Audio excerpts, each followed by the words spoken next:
கண்ணுக்குள் மணியாய் நின்ற காரண குருவே ஞான இன்னுக்குள் எவரும் போற்றும் வெளிச்சுடரான மூர்த்தி ஒன்றுக்குள் ஒன்றாய் நின்று உலகிலே அனைத்தும் காக்கும் அன்னுக்கும் கடந்த ஜோதி அறிவுலம் அறியாதேதோ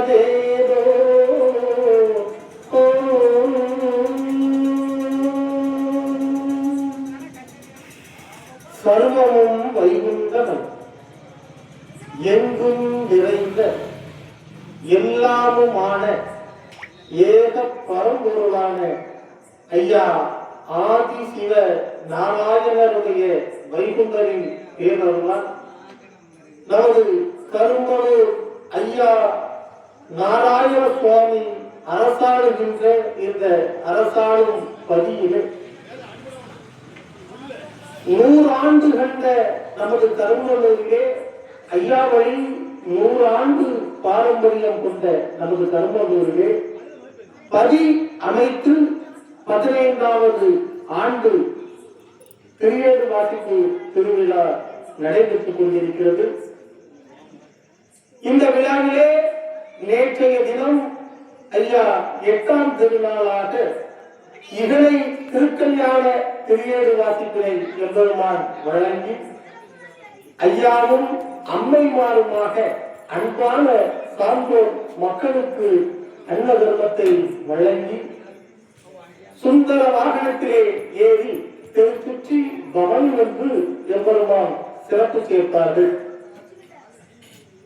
அதையொட்டி இன்றைய தினம் 9ஆம் திருநாள் திரியேடு வாசிப்பும் நடைபெற்றிருக்கிறது. இந்த திரியேடு வாசிப்பு ஆரம்பித்த 1ஆம் நாள் முதல் இதுவாரும் அகில வாசகர்களுக்கு விளக்க உரையை சொல்லிக் கொண்டு வருகிறோம். அதன் பிரகாரம் ஏகம் ஒரு வரமானதும் இன்னென்ற ஒரு வாயினிலே சக்தி விளைந்ததும் சக்தியிலே சிவம் தோன்றி சிவத்திலே நாதம் தோன்றி ருத்திரர் மகேஸ்வரர் தோன்றி அந்த பிண்டங்கள் தோன்றி என்று இந்த பிரபஞ்சம் தோன்றிய அந்த வரலாறு முதல் நிகழ்கால வரலாறு வரை அந்த அவதார தொடர்ச்சியினை இந்த பிரபஞ்சம் தோன்றியது எப்படி, யுகங்கள் தோன்றியது எப்படி, இந்த உலகத்திலே தெய்வங்கள் தோன்றியது எப்படி, தெய்வங்களுக்கு எதிராக அரக்கர்கள் குலம் தோன்றியது எப்படி, அதை வதைக்க நாராயணர் எப்படி எப்படியெல்லாம் அவதாரம் எடுத்து வந்தார் என்பதை கடந்த நாட்களிலே ஐயா அகில வாசகங்களிலே உரைத்தார். அதற்கு நாம் பொருள் உரைத்தோம்.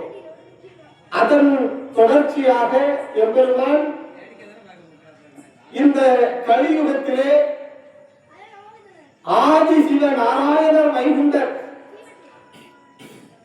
சூரிய பிரகாச சுத்த நாராயணர் வாழை ராமச்சந்திர மூர்த்தி.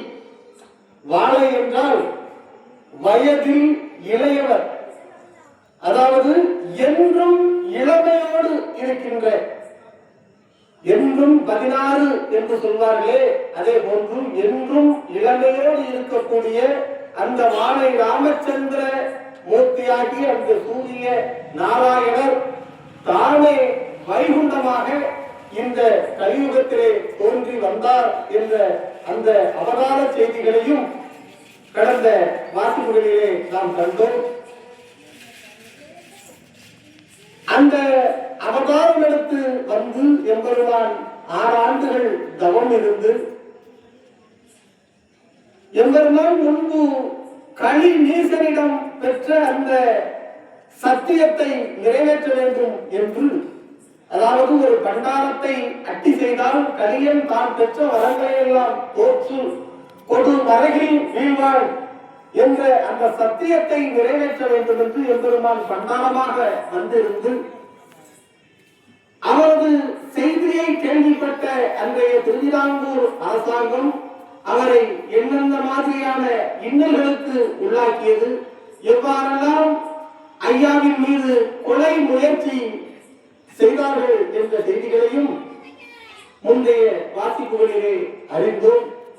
எம்பெருமான் இந்த களி சோதனைகளை எல்லாம் வெற்றிகரமாக எதிர்கொண்டு திரும்ப தெச்சனா பூமியாம் சுவாமி நோக்கு என்று இன்று அழைக்கப்படக்கூடிய அன்றைய பூவந்தம் தோப்பிலே வந்து அமர்ந்து எம்பெருமான் தன்னுடைய மக்களை எல்லாம் இந்த உலகிற்கு ஒரு புதிய வழிபாட்டு முறையை கொடுக்க வேண்டும்.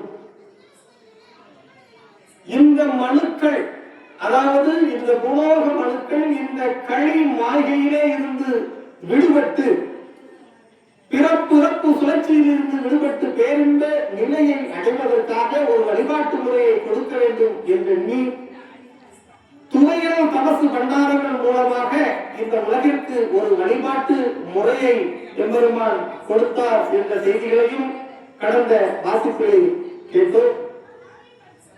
இப்படி எம்பெருமான் எந்த நோக்கத்திற்காக அவதாரம் எடுத்து வந்தாரோ அந்த நோக்கங்களை எல்லாம் ஒவ்வொன்றாக நிறைவேற்றி அதன் பின் முக்கியமான நோக்கமான சப்த கன்னி மாதர்கள் முன்பு எம்பெருமான் அயோகா அமிர்த கங்கையிலே நீராடி கொண்டிருந்த அந்த சப்த கன்னி மாதர்களுக்கு 7 மதலைகள் கொடுத்து அந்த 7 மதலைகள் மூலமாக சான்றோர் குலத்தை பிறகு செய்தார். அந்த 7 சப்த கன்னி மாதர்கள் மனம் முடிக்க வேண்டும் என்று எம்பெருமான் அந்த நோக்கத்தையும் நிறைவேற்றி நேற்றைய தினம் எம்பெருமான் சப்த கன்னி மாதர்களை மனம் புரிந்த அந்த இகழை திருக்கல்யாண வைபோகம் நமது ஐயாவினுடைய திருநடையிலே நேற்றைய தினம் நடைபெற்றது. இன்று ஐயா பகவதி அம்மன், மண்டை காட்டால், வள்ளி தெய்வானை போன்ற இன்ன பிற தெய்வ சக்திகளை எல்லாம் இன்றைய வாசிப்பிலே எம்பெருமான் திருமணம் செய்ய இருக்கிறார். எல்லோரும் யோசிக்கிறார், அதாவது திருமணம் என்றால் நாம் மானுட திருமணம் அல்ல, சக்தி ஒடுக்கம்.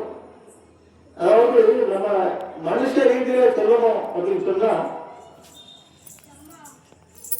எதிரி பலமானவனாக இருந்தால், அதாவது தீயவன் ஒருவன் அதிக பலம் கொண்டவனாக இருந்தான் என்றால் அவனை அழிப்பதற்கு நல்ல சக்திகள் எல்லாம் ஒன்று சேர்ந்து ஒரு சக்தியாக மாற வேண்டும். தீய சக்தி பலம் மிக்க ஒரு சக்தியாக, பலம் வாய்ந்த ஒரு சக்தியாக இருந்தால் அந்த தீய சக்தியை அழிப்பதற்கு நல்ல சக்திகள் எல்லாம் ஒன்று சேர்ந்து ஒரு சக்தியாக மாற வேண்டும். அதனால்தான் எம்பெருமான் இந்த பூலோகத்திலே இருந்த நல்ல சக்திகளை எல்லாம் தனக்குள் ஐக்கியப்படுத்தி ஒரே சக்தியாக வீற்றிருக்கும் அந்த அவதார நோக்கத்தை நிறைவேற்றுவதற்காக எம்பெருமான் இன்றைய தினம் மேலும் பல இகழை திருமணங்களை ஐயா நடத்த இருக்கின்றார். அதற்குரிய விளக்கங்களை காண்போம்.